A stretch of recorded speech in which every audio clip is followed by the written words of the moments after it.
विश्व भारती में भारी हंगामा, प्रदर्शनकारियों और सुरक्षा कर्मियों के बीच झड़प। विश्व भारती में लिपिका ऑडिटोरियम में विश्व भारती प्रशासन और श्यामा प्रसाद मुखर्जी रिसर्च फाउंडेशन की तरफ से ध्रुपद भाषा पर चर्चा कार्यक्रम आयोजित किया गया था।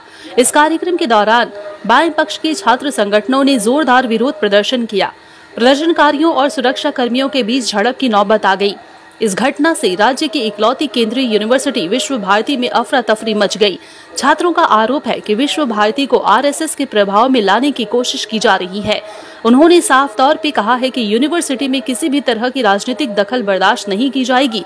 इस घटना ने विश्व भारती में शिक्षा और राजनीति के बीच बहस को और भी ज्यादा बढ़ा दिया है।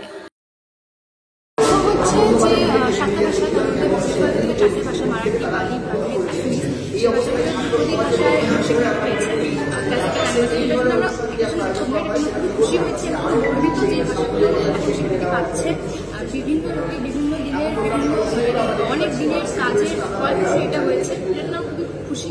আমাদের মনে হয় ভাষাগুলো এগিয়ে মানে পুরো দেশ জানতে পারি আরো ভালো হবে। জন্য বিশ্বভারতী কর্তৃপক্ষ মানে একটা সেমিনার অর্গানাইজ করেছে সেলিব্রেশনের সেই ভাষাগুলোর, কিন্তু সেটা যদি বিশ্বভারতী কর্তৃপক্ষ নিজে থেকে করতো, শুধুমাত্র বিশ্বভারতী থেকে করা হতো, তাহলে আমি আরও বেশি খুশি হতাম। তা না করে বিশ্বভারতী কর্তৃপক্ষ এমন একটা ফাউন্ডেশনের হাত ধরে করছে এটা, যেটা পুরোপুরিভাবে বিজেপি থেকে অ্যাফিলিয়েটেড, পুরোপুরি বিজেপি থেকে স্পন্সর করে, যেটা আমরা এখানে মানছি না। আমরা কিছুতেই চাই না যে বিশ্বভারতীর মাটি, রবীন্দ্রনাথের মাটি গেরুয়াকরণ হোক, সাম্প্রদায়িকতা আসুক আমাদের এই মাটিতে, আমাদের এই ভালোবাসার শান্তিনিকেতনে, যেটা আমরা চাইছি না। সেই জন্য আমরা এখানে বিক্ষোভ দেখাচ্ছি আজকে। আর বিক্ষোভ যতক্ষণ না আমরা সেসবে আমরা এখানে থেকে যাবো।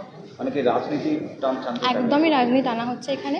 আমাদের এখানে গৃহকরণ যেখানে মানে বিশ্বভারতীতে এরা এটা করে, সেটা আমাদের এনইপি বলুন কি যে কোনো পলিসিগুলো বলুন, যেগুলো আমাদের এখানে বিশ্বভারতীর স্টুডেন্টদের ওপর চাপিয়ে দেওয়া হচ্ছে, যেটাতে আমাদের ভবিষ্যৎ একেবারে অন্ধকারে চলে যাচ্ছে, সেটা আমরা কিছুতেই মানতে চাই না।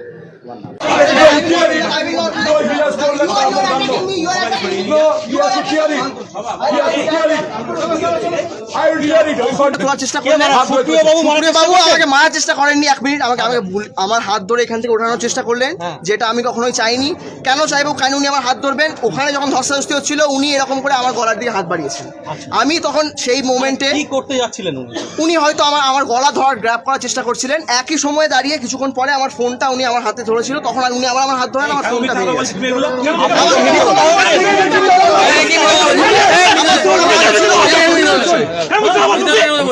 সেই কারণে আমি জিততে চাই না, আমি প্রতিবাদ করছি। কিভাবে হেনস্থা হচ্ছে? আমাদেরকে ধাক্কা মারধর করছে, আমাদেরকে আমাদেরকে। আপনি সিকিউরিটি অফিসারের দায়িত্ব আছেন, আপনি কি মারধর করছেন? না, আমি এখানে কখনোই মারধর করিনি। যারা রাস্তা আটকেছে তাদের বলা হয়েছে তোমরা ধর্ণা দাও, তোমরা প্রদর্শন করো, কিন্তু রাস্তাটা এইভাবে আটকাতে পারো না। যে মাটিতে বসে আছে, আমি নিজে দায়িত্ব নিয়ে ওই ছেলেটির হাত ধরে তুলেছি, তার হাতে রিস্ট ধরে তুলেছি, কারণ যিনি অতিথি তাকে ভেতরে ঢুকতে দাও। তাদের বলা হয়েছে তোমরা সকলে ভেতরে এসো, তোমরা অনুষ্ঠান দেখো, যদি তোমাদের খারাপ মনে হয় তখন তোমাদের গণতান্ত্রিক অধিকার তোমরা করতে পারো। তাদের একাধিকবার, শুধু সেই নয়, যিনি অতিথি এসছেন তিনি তাদের বারবার বলছেন যে তোমরাও ভেতরে এসো।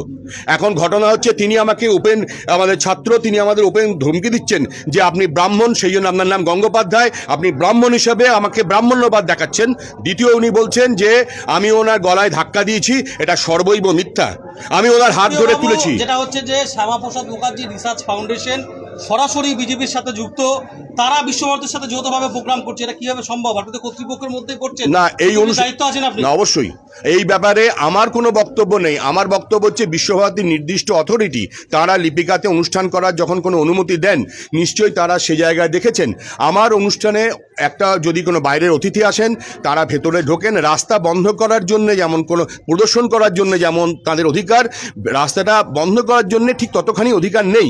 আমি শুধুমাত্র অতিথি এসছেন, রাস্তায় ঢুকতে অনুষ্ঠানের মঞ্চে এদেরও আহ্বান করেছি, তার বেশি কিছু বলার নেই আমার। না, সেটা যদি তাদের মনে হয়ে থাকে হেনস্থা, সেটা নিশ্চয়ই দুঃখজনক। কিন্তু ঘটনাটা হচ্ছে, যদি কেউ বলে যে না আমরা কাউকে ঢুকতে দেবো না এবং প্রদর্শন করে, যারা নিরাপত্তা কর্মী তারা স্যান্ডউইচড হয় দায়িত্ব, কর্তব্য এবং অন্যদের পছন্দ অপছন্দের মধ্যে। নিশ্চিতভাবে একটি রাজনৈতিক দল বা একটি সংগঠন, তাদের কিছু এজেন্ডা পছন্দ এবং অপছন্দ থাকতে পারে, কিন্তু যারা নিরাপত্তা কর্মী তাদের যদি বলা হয় যে না এখানে অনুষ্ঠানটা করতে দিতে হবে, এবং কেউ যদি বলে করতে দেব না, দুটির মাঝখানে পড়ে তাদের একটি নির্দিষ্ট অবস্থান নিতে হয় যে অনুষ্ঠানটি যাতে সার্থক হয়।